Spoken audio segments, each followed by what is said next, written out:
Welcome to Rev'd for Sunday, everyone. We're the clergy of St. Mark's Episcopal Church in New Canaan, Connecticut. I'm Elizabeth Garnsey. And I'm Peter Walsh. I'm John Kennedy. Here we're on the fifth Sunday of Lent, continuing in the Gospel of John here for the third Sunday in a row. And the next Sunday is already Palm Sunday. So we've walked through quite a Lenten season so far. And we're going to face a beautiful plus sort of difficult, I would say, passage to understand in John 12. So let's hear the text.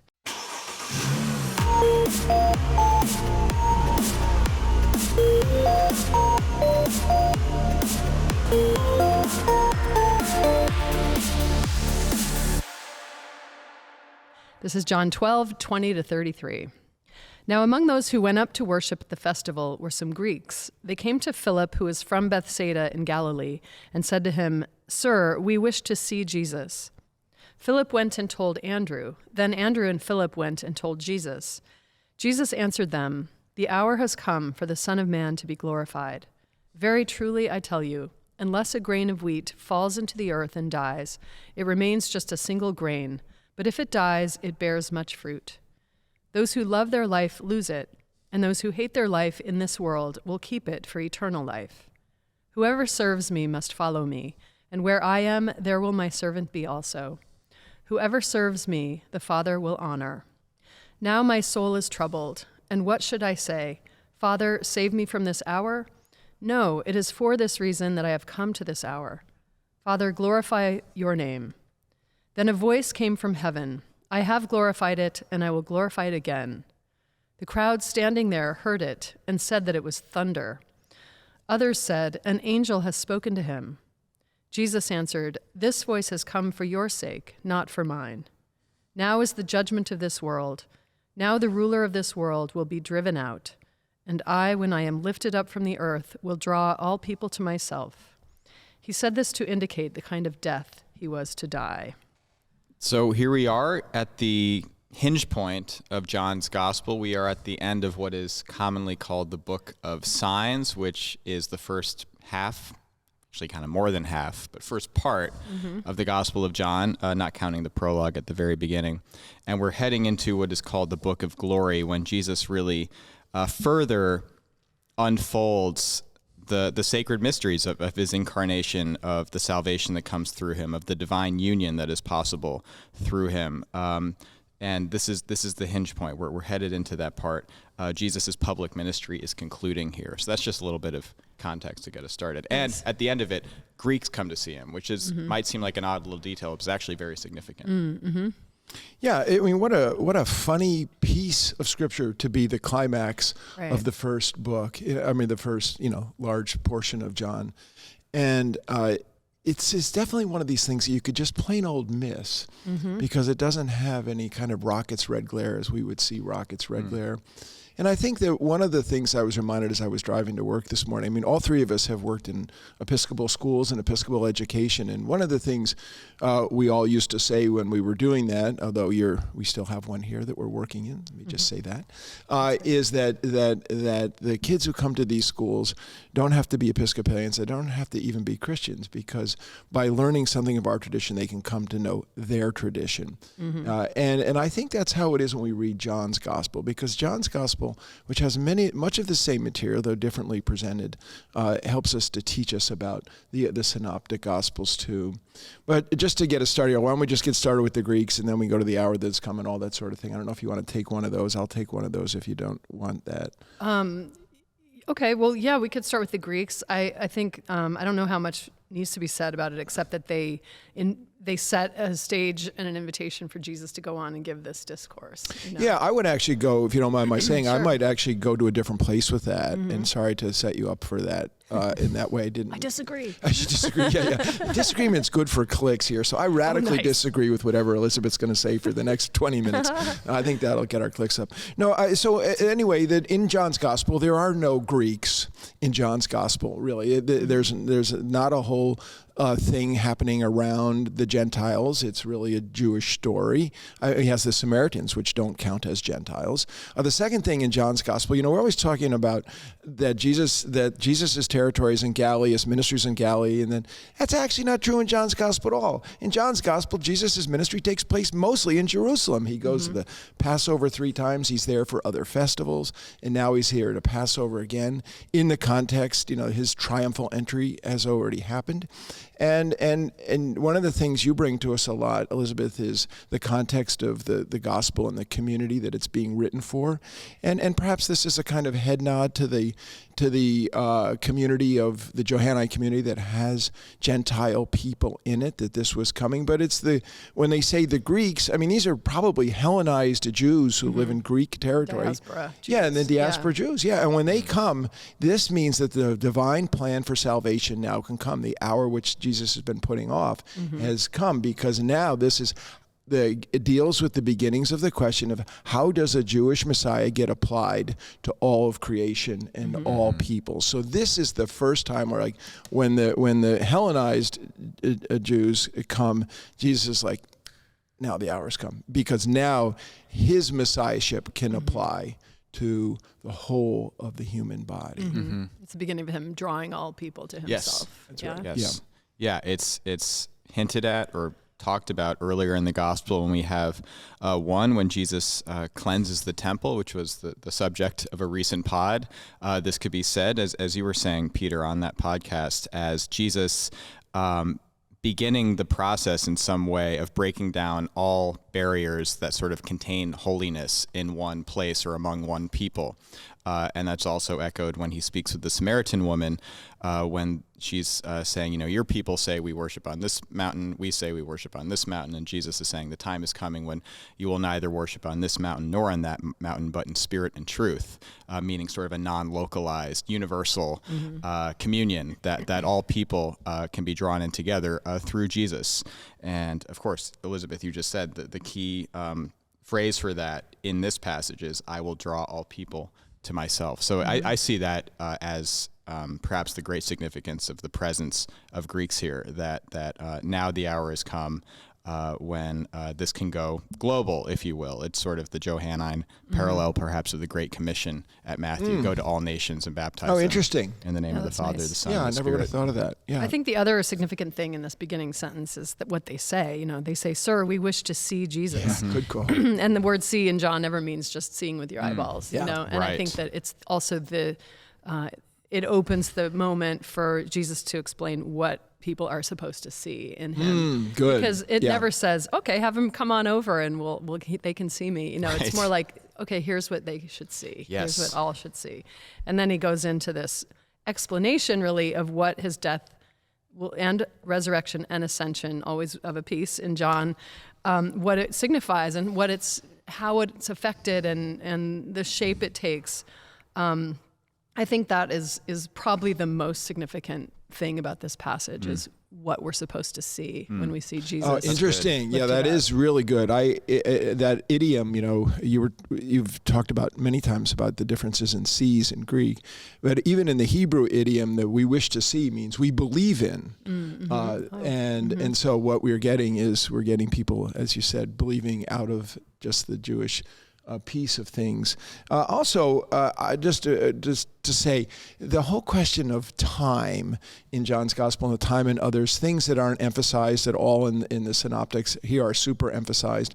And just to review these stories, because then we get a little bit of like the drama that is happening in John's Gospel, where the hour has come, and if that had a soundtrack to it, that would be like kind of Beethoven, dun dun dun dun. It would be super big music here, because you remember what the wedding of Cana of Galilee, when his mom wants him to make water and wine, he goes, "My woman, my hour has not come." And then at the Samaritan woman, he says, "The hour is coming." And then at a time when they were going to attempt to arrest Jesus, the response is, "His hour had not yet come." So this hour thing. So this is, if we were watching this on Netflix, there would be the hour has come, and maybe the show would end to feed you up into the next one, because this is a big moment. Yeah, I mean, and John, he has so many things he wants to do before the hour comes, and one of them that happens right before this is he raises Lazarus from the dead. Right. And I think what's happening is this build up to how he will draw all people to himself. And now it's unequivocal that he is some kind of sensation. And people are coming to see him. And they're coming from all over the world, the Greeks, for example, and here they all are in Jerusalem. But there's so much irony in John because they're not coming to see the rocket's red glare. I think that that's what most of us who've inherited all of this want it to be, is something louder and bigger and noisier. But Jesus is making it something, or it is something so quiet that's nearly invisible. And he likens it, just to bring us to this great phrase, unless a grain of wheat falls into the earth and dies, it remains just a single grain. But if it dies, it bears much fruit. So if you don't mind, I would like to shift us to that, because I think what Jesus is explaining about his death is not only will we be able to really see what God is like through this action of his death, resurrection, and ascension, and all that makes possible, but it's something. The irony is that it's so subtle and small and nearly invisible and quiet, and what the world thinks is happening is a subversive, ironical transformation of everything. So he likens, and Matthew and John both love this imagery of seeds and sowing and sowers. So here, Jesus really is the grain and the seed, and grains and seeds are so tiny and small, they can be nearly invisible. You plant some herbs and stuff, you can't even see the seed, and you're not even sure it made it into the ground. And but if it doesn't go in, it can't do anything. And the other thing about a seed is it has to be covered over with the earth to really work. And so I think Jesus is very clearly talking about his death as this thing that's pretty small in the grand scheme of things. People are crucified right next to him.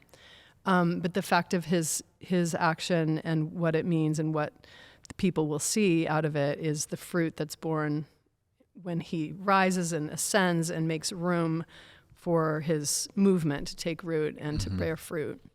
I'm going on a little bit too long, but I think that that's a really important irony, that we still want to make it louder. Like our metaphors would want it to be, let's make some fireworks and something everyone can see and hear right out loud. But it's always like that. Like even in our work, I feel like our job is to be faithful and quiet, and not quiet, but at least know what we're doing, that we're planting seeds. And my friend Jonathan, who always watches us, reminded me of this Zen saying that no seed ever sees its flower.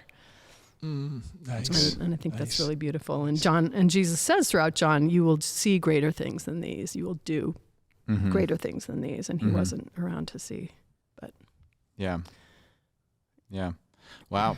Yeah. So well said. I love the nature, the organic imagery here that you were talking about so beautifully. And I love that Zen saying, this is, of course, getting us into the heart of what we call the Pascal Mystery that we celebrate every time we gather and celebrate Holy Communion. It is the center of our faith.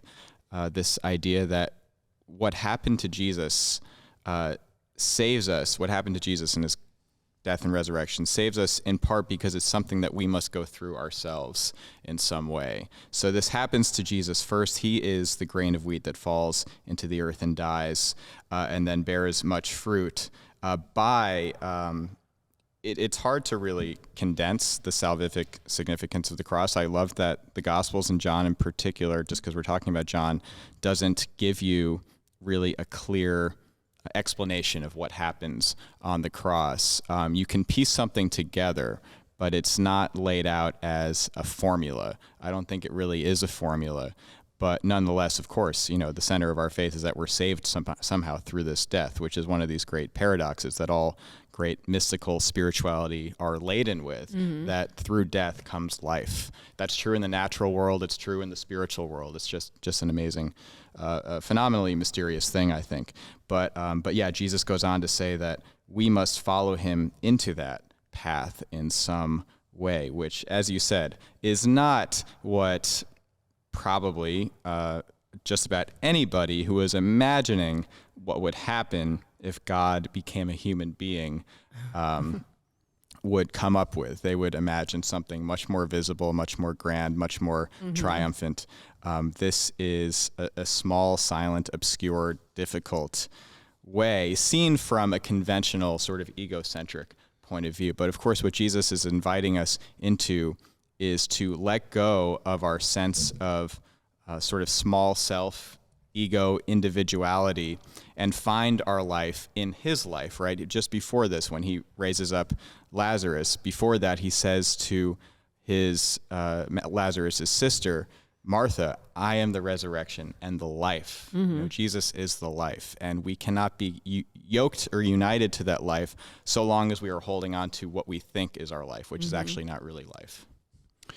Yeah, interesting. And just to zero that right back into the text that we're just coming from is the voicing of Jesus. And I know this is something that off microphones that you have spoken about before in John's Gospel. And Jesus is voicing in this whole question about he speaks with a clarity and power. There's no ambivalence in anything he says. I mean, if you listen to this, no one's taking his life away from him, right? Jesus comes to this and say, the hour has come for the Son of Man to be glorified.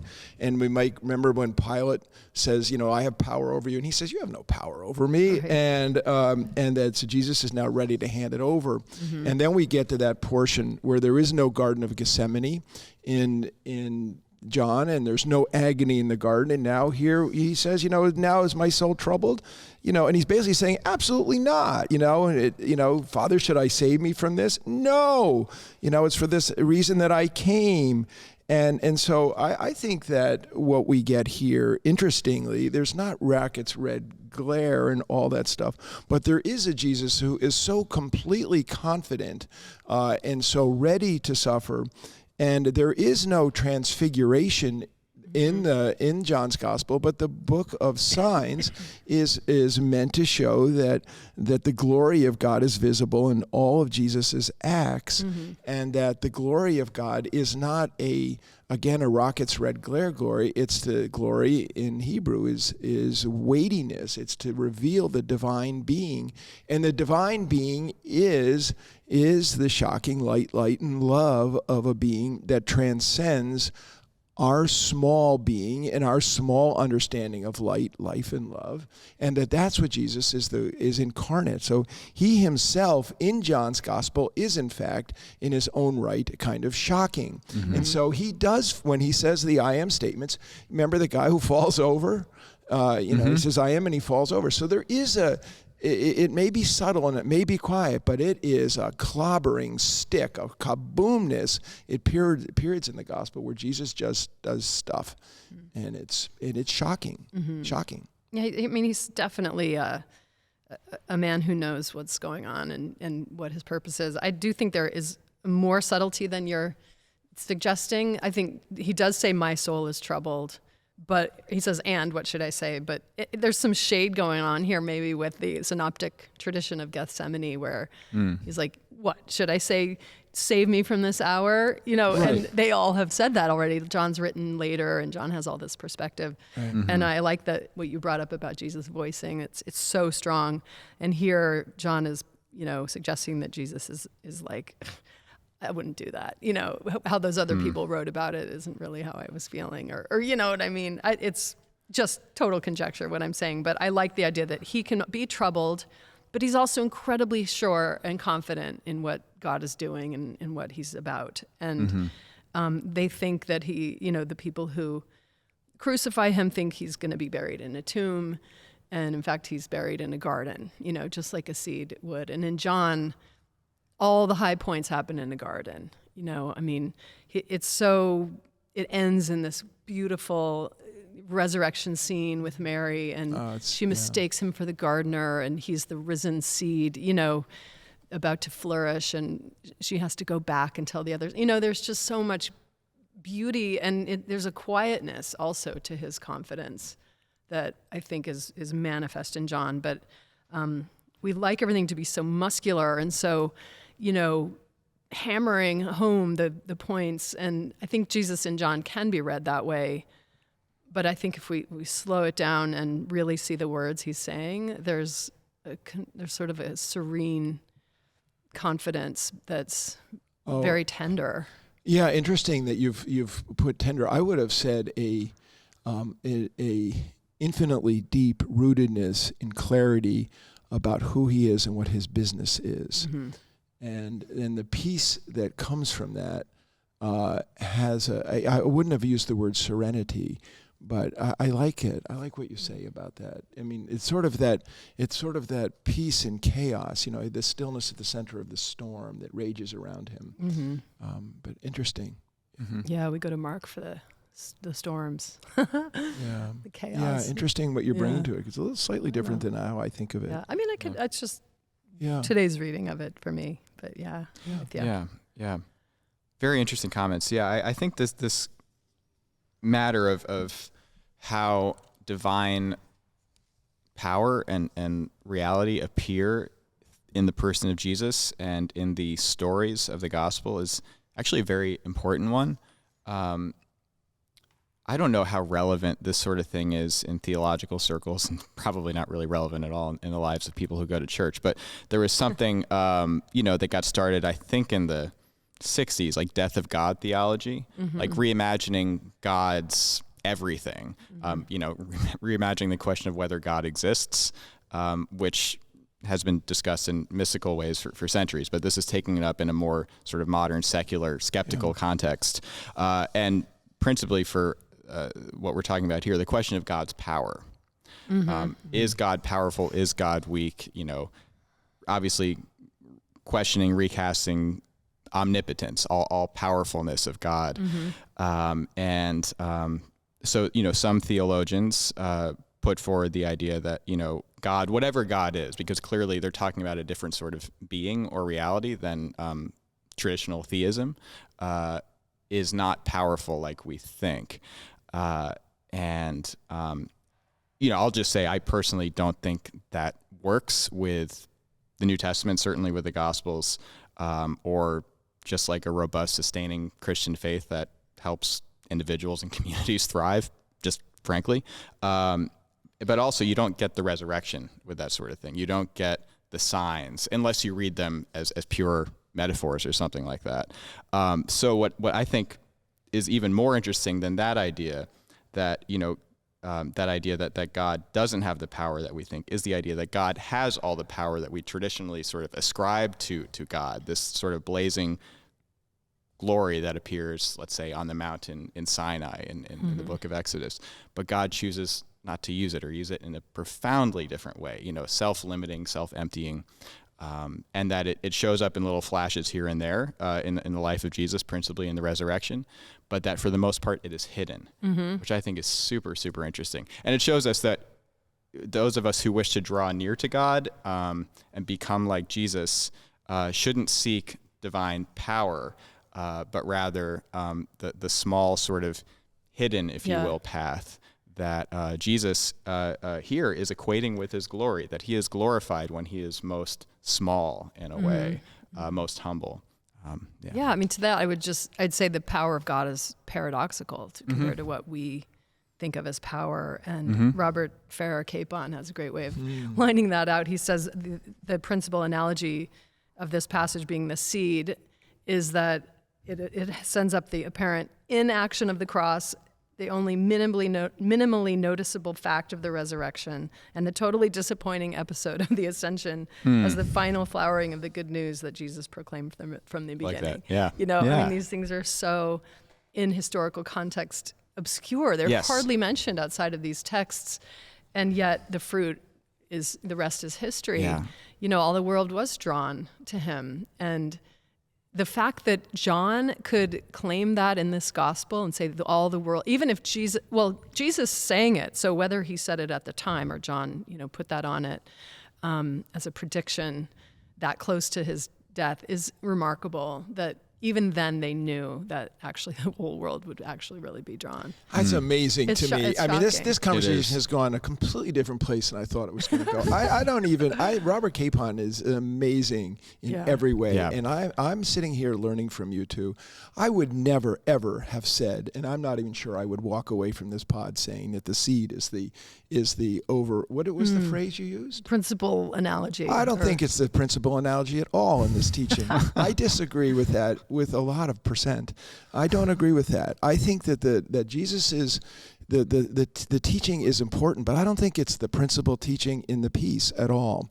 I think that the principal teaching in the piece has to do with the teaching is about Jesus, and it is about the divine timing in salvation history, I think, is the principal teaching of the passage. And that the principal teaching about the passage when it comes to the seed, I'm really going off this. You're gonna either get a lot of clicks or everyone has clicked off, is about the seed. Keep disagreeing. And You're not a gardener, are you? I'm not a gardener. I'm an indoor cat. That's Anyway, He's a bulldozer. that the principal teaching that is interesting is 5 times in the synoptics we hear about this: you need to die to live, which is what I preached last week's sermon on, and that the difference here in the Johannine teaching around that is that if you want to die to live, how does that work? Well, it comes out in the next passage, which is, whoever serves me must follow me, and where I am, there my servant will be also. Whoever serves me, the Father will honor. That's how one dies. One dies in service, and that this is the only place. The Synoptic Gospels, Jesus teaches, all the servanthood stuff, and particularly in Mark, but it's always that we are to serve others as Jesus served others. In John's Gospel is the only place where Jesus says, you're to be my servant. This is the only place where we get that. And so I would have said that was the principal teaching falling off this. But that's why I know Rob told us to wrap up 5 minutes ago, but that's why I'm so wound up. And that's why I had to learn. I had to sit here and learn from you guys about what you're saying and what you're saying and what that great theologian of a day gone by is saying. This is stuff. I got to put that seed in me, and I got to think about it. In the spirit of John, both things are true at the same time. I think so. I don't think they're contradictory, because in order to follow, you lose your life and follow Jesus, you have to be like that seed and go to the ground and die and raise in service. Yeah. I'm with you, but it's fun to disagree. Yeah. Totally disagree with you. Good. If we just keep disagreeing, we can keep talking. We can make it longer. Yeah. I disagree with Rob, who told us to land the plane 5 minutes ago. There's one more thing I want to talk about, but I don't know. 15 seconds. Maybe we can just take a very quick go at this. Plant a seed. Last week, we were looking at John chapter 3, which talks about, the dichotomy of salvation and condemnation. That where you stand with God depends on some way how you respond to this light that has come into the world, with at least the implication that salvation is not automatically reaching everybody, that there is some chance at least for some to not receive it and stand condemned in some way. And I think, Elizabeth, you took issue with that language of condemnation, at least in English, and I think a way that is well taken, because it sounds like it probably comes across in ways that it doesn't really need to. But being on the outside in some way of this good thing that is coming into the world through Jesus. Here, he says, I will draw all people to myself. So this is a tension, which is, it's throughout the New Testament, it's throughout Christian theology.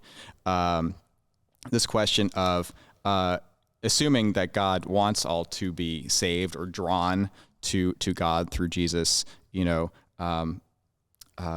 does it happen? I know we can't answer that, but how do you navigate the tension that's just in John, where sometimes it seems like there are some who are drawn to Jesus and some who aren't, and in other places it sounds like everybody's going to be drawn to Jesus. Yeah, I mean, I think that's for me, that's part of the great irony, that we can't know what fruit's going to bear out, and the grand arc of God's work in the world is forever playing out, and we're not going to be around to see what happens next. Yeah. But You probably have a lot to say about that, Peter. No, because we have to land the plane. Yeah, we gotta I land have the nothing plane. to say about anything Yeah. anymore. I'm done. I'm done. Okay. Yeah, but I just thought we should rich. touch it at least. Yeah. It's Yeah. really rich. No, I don't have anything. Yeah, we didn't even get to the voice from heaven that some hear as thunder. So I think some are going to see and some are not going to see, and that's what we see all around us. Yeah. But wow, good comments. This has been fun to agree and disagree and love each other. And we hope that you're going to engage in the same way with one another in your small groups and with your people. And we look forward to walking the road of Holy Week with you starting next week. But have a good week. Last week of Lent. Bye.